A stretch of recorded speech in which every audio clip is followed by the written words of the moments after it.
Hi hello guys. तर मी माझा makeup कसा करते मी तुम्हाला सांगते बघा. ही माझी फेअर अँड लवली आहे, ही लावते. तुम्ही आंघोळ केले.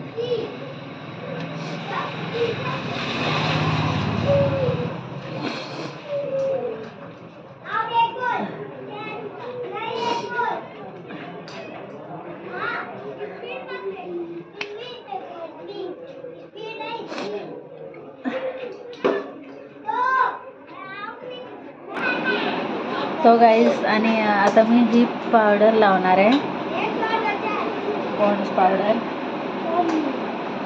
पहिली मी कोणती पावडर लावायची, मीना खाकी पावडर माहिती आहे ना, मीना खाकी पावडर, हां ती लावायची लहानपणी. आणि त्याच्यानंतर ती थोडी कमी कमी सारखी मिळायला लागली दुकानामध्ये, म्हणून मग मी ही पॉन्ड्स पावडर वापरायला लागली. तर बघू शकता तुम्ही माझं मेकअप कसं आहे.